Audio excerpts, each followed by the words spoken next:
The lawsuit is coming from inside Governor Polis's administration. An employee suing the Democratic governor, accusing him of collaborating with ICE in violation of state law. At a court hearing today, the Polis administration admitted it's worked with ICE before, and the public never found out about it. Our Marshall Zellinger has that.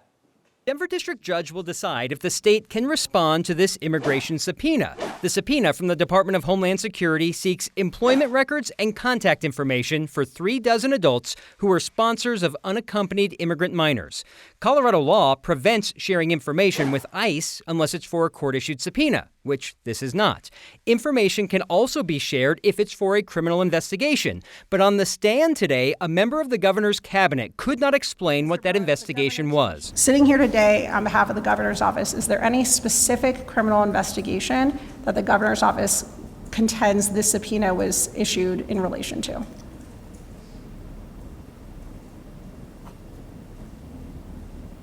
Not that I'm aware of. That's Joe Barella. He's executive director of Colorado's Department of Labor and Employment, which received this subpoena from ICE. And as we learned today, it is not the first. When was the last subpoena you received from ICE prior to the April 24th subpoena? I believe we received one in March of this year.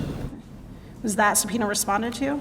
I believe it was. As part of his testimony, Barella said the decision to comply was made after a meeting with himself, the governor's staff, a chief strategy officer, and members of the Attorney General's office. So we asked Democratic Attorney General and gubernatorial candidate Phil Weiser why he thought sharing the personal information would not violate state law. A spokesman for Weiser said, quote, "If there was any consensus in the meeting described, the Colorado Department of Law wasn't part of it." That statement from the state's attorney general suggests the governor's office overrode any legal opinion. I'll definitely have to look more into that. The judge did not seem swayed that the subpoena was a bona fide criminal investigation. He likened it more to a welfare check to see if everything's okay, which happens before any true criminal investigation. Kyle, the hearing continues tomorrow, and the judge will decide if no action needs to be taken, the information can be shared, or if there needs to be a temporary or permanent injunction preventing that from happening. At the very least, at some point, the governor's going to have to come out and talk about this, because there's lots of people, including Democrats with his own party, who are critical. Oh, sure. But Joe Barella was the victim today that had to show up in court instead of the governor. Yep. But yeah, at some point, we'll get the governor to talk about this. Marshall, thank you. President Trump now says that there's a ceasefire in the war between Israel and Iran, although it is not clear at this hour if that's true. The Israeli military declined comment on Trump's claim when asked by the New York Times, and there's no comment from Iran's military. But still, Trump and his Republican allies are declaring victory as Democrats and some other Republicans in Congress question whether the president had constitutional authority to strike Iran. Iran launched a pretty feeble counterattack on a U.S. military base in Qatar today. No casualties were reported. Trump said on social media that Iran had given prior notice of the counterstrike so that it could be handled, allowed them to save face after his attack on their nuclear program over the weekend. The impact of the U.S. strikes on Iran's nuclear sites is still not clear. National intelligence leaders are supposed to brief the Senate tomorrow. Colorado's Democratic Senators Michael Bennet and John Hickenlooper have both stopped short of criticizing the U.S. military action. They said that they want to avoid U.S. involvement in a full-scale war, but they also emphasized the danger of Iran acquiring a nuclear weapon. Democrats in Colorado's House delegation have been more critical. This from Representative Jason Crow, who's on House Armed Services. He says Trump exceeded his authority with the strikes. Representative Diana DeGette has signed on to a war powers resolution introduced last week, directing Trump to stop military action against Iran unless he gets the green light from Congress. That resolution doesn't have much juice. Republicans are not behind it, so it's not going to go anywhere. Colorado's most valuable company keeps a pretty low profile locally. But Palantir is drawing concerns nationally from Democrats who are worried about Palantir's potential plan to work with the Trump administration on building a database on all Americans. This comes as the U.S. Army is recruiting Palantir's executives to join the military. Here's Mark Salinger. The letter from Washington is addressed to Palantir's CEO. The address in Denver leads to a nondescript office building with no signs marking the presence of Colorado's most valuable company. Yet the letter, signed by 4 Democratic senators and 6 Democratic representatives, raises more questions about the Denver-based technology company's work with the Trump administration. We write to demand information regarding reports that Palantir is amassing troves of data on Americans to create a government-wide searchable mega database containing the sensitive taxpayer data of American citizens, the letter reads. The lawmakers write that the Department of Defense recently awarded Palantir a $795 million contract to analyze data for the U.S. military.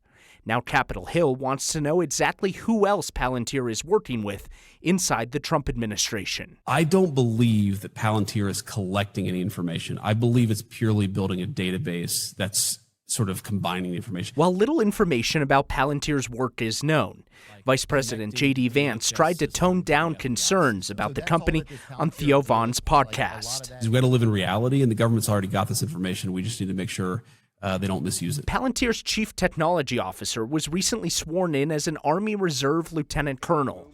The Army says it's an effort to find high-tech solutions to complex problems. But as Palantir grows, lots of questions remain about what exactly it's doing. While no Colorado Democrats signed on to that letter that was sent to Palantir, we did get statements from a couple today, just a couple of minutes ago, adding to the growing list of people now raising questions about Palantir. Congressman Jason Crow told us that he strongly opposes the Trump administration creating a database of any sort of Americans' most personal information. And Representative Brittany Pedersen calls the work being done deeply troubling and that we need clear answers, Kyle, about what this data is being used for. I think people are certainly curious, right? I think the first question a lot of people have is like, can they do this? Is there existing federal law that would stop them from doing this? Yeah, there are Privacy Act. The Privacy Act of 1974 is what it was called, and that was intended to silo information from different government agencies. So, for example, tax data stays with the IRS. This, in theory, could go around that in some way potentially and say, okay, government data is for the entire government to use. Very interesting stuff. Appreciate that you've been all over this for a while. Mark Salinger, thank you. Denver City Council just grudgingly approved a plan tonight for the Salvation Army to keep running Denver's busiest homeless shelter. Council's not happy with how things are going, but members on council worried what would happen if they did not have a provider to immediately replace the Salvation Army. Denver City Council agreed to a $4.5 million contract extension for that nonprofit to keep running the Crossroads Men's Shelter. They're going to do that through the end of the year at least. Salvation Army has managed the place for about a decade, but the organization's been under scrutiny lately after deadly shootings and an assault at one of their other shelters. Members of City Council have also raised questions about allegations of employee misconduct at the Crossroads shelter and whether those incidents are being properly reported to the city.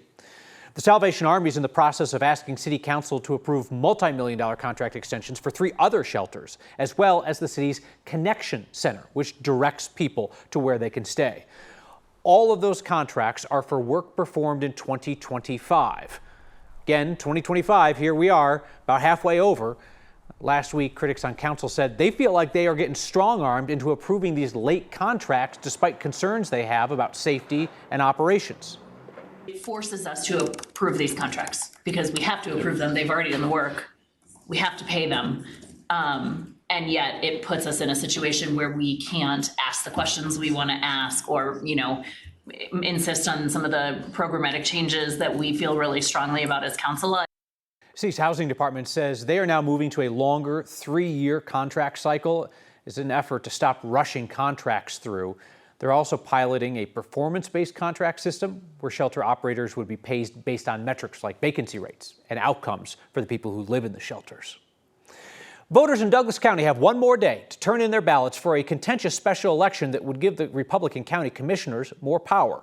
Nearly 60,000 voters have already returned ballots ahead of tomorrow's special election on Douglas County home rule.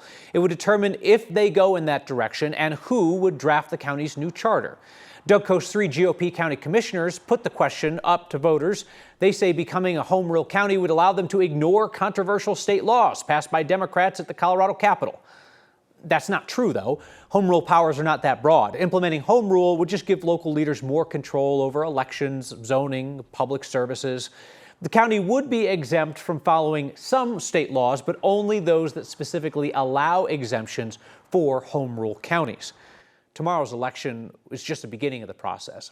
If voters approve the home rule study, then a 21-person commission would quickly put together a charter which voters could approve or reject in November.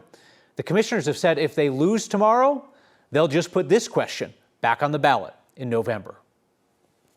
Well, you all came through in an enormous way for the Max Fund Animal Shelter with your latest Word of Thanks micro-giving campaign. $45,000 raised in one-time weekly donations, plus another $35,000 from our Word of Thanks monthly donors. It means $80,000 raised so that Max Fund can continue its work keeping people together with the pets they love, rather than forcing pet owners to give up their animals when they can't afford vet care. Your generosity has done $15 million worth of good across our state. And we don't stop. We're going to do it again on Wednesday. Send me ideas of nonprofits that are making an impact in your corner of Colorado. Email next@9news.com or text next 303-871-1491. A new state law aims to fix Colorado's vehicle emissions testing system by raising prices. Deportations of this nature, which completely leave the criminal justice system out of the process, doesn't make our community safer. President Trump's mass deportations are causing friction with local prosecutors who want to be able to seek justice for victims here before suspects are deported. That's next.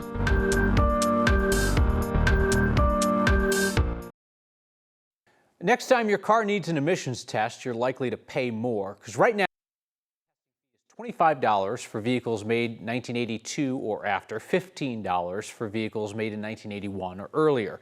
These tests are only for drivers in the Denver metro area and parts of the northern Front Range. New law signed by the governor last week allows state regulators to raise the prices up to $50 and $30. The actual increase might be less than that. The state's Air Quality Control Commission will determine the exact increase.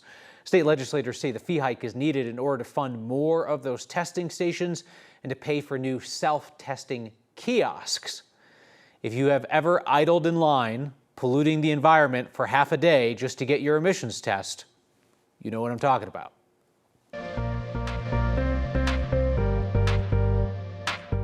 A cooler day, a cloudy day, compliments of a front that rolled in last night. Temperatures today in the 60s and 70s after 3 days with highs near 100 degrees. But tonight, with all that available moisture, we're tracking scattered storms. It's tomorrow a weather impact alert will be issued for the potential for severe storms with large hail and damaging winds. We'll give you some notice to protect plants and maybe move your car in, because the greatest threat from storms tomorrow will be hail. Today, the big story was the temperature trend.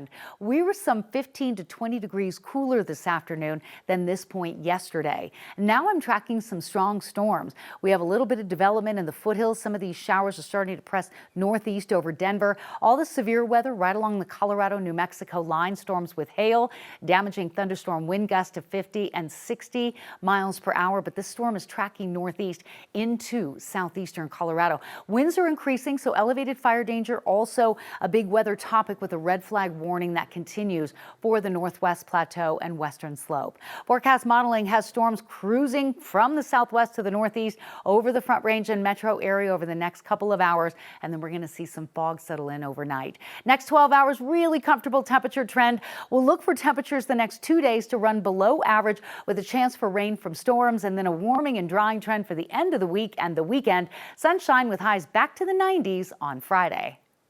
The federal government and state government should not be at odds with one another on protecting our community.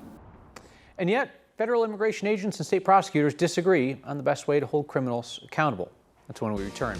Hey, reminder, you can also catch Next streaming each night, 6 p.m. on 9 News Plus. And we are a podcast wherever you get those.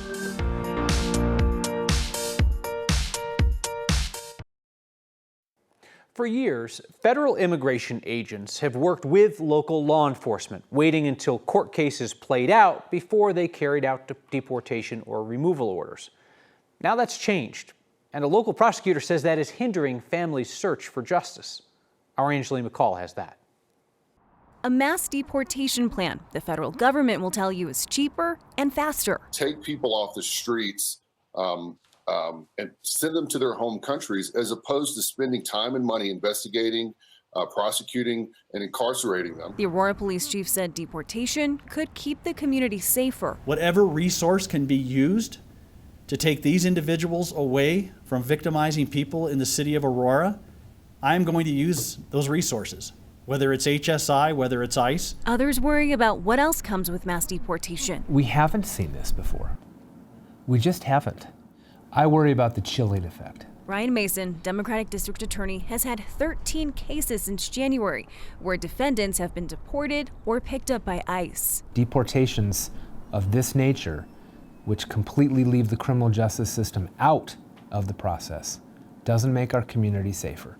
And when I have a defendant who we have credibly accused of a crime, who gets deported before I've been able to actually prove the case, that's not justice either. For the first time in his 18 years, he'll learn defendants are deported in court hearings or through the grapevine. The federal government and state government should not be at odds with one another on protecting our community. When ICE intervenes, those defendants can't come to court.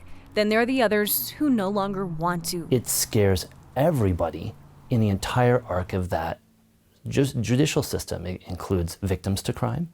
It includes witnesses to crime. It Immigration includes attorney people Hans charged. Meyer knows even if found innocent, unfounded charges could still lead to deportation. It sends a message that it doesn't matter, that due process doesn't matter in our judicial system, that ICE is really just interested in grabbing people and deporting bodies. Mason saw it in his district. In January, there was a drug bust at a party with 41 people detained. So if in fact there was criminal activity taking place at that party, those charges should have been filed by my office, and the case should have come to me. None of those cases were referred to me. None of them. Which means those folks were arrested on a ruse of criminal activity, never charged with any wrongdoing, but still deported. Mass deportation sold as cheaper and faster, that some attorneys and prosecutors will tell you have a different cost. District Attorney Mason says that since January, they get regular phone calls from witnesses in cases asking if ICE is at the courthouse on the days when they're expected to be there. He and others say that this really interferes with trying to carry out justice and that immigrants are becoming more reluctant to not only cooperate with investigations and ongoing cases, but also report crime. Angelina, I imagine it would vary on a case-by-case basis, right? In some cases, I imagine the crime victims or whoever might just say, you know what, get them out of here, I don't care. But then in other cases, family members would be like, I don't want them to get out of jail free card to go back and live a happy life. I want them to serve time. That would work if the two sides are talking to each other. Right. I mean, that's true. And we know that the two sides aren't talking to each other. In fact, our team has been in court hearings for criminal proceedings where even the public defenders did not know that their client had been deported and they were sitting in a courthouse without them with an active hearing that was happening. Chaos is baked into so much currently with the mass deportations. Angelina McCall, thank you for your continuing coverage. We will be back here with your feedback. You get the final word next. Thank you.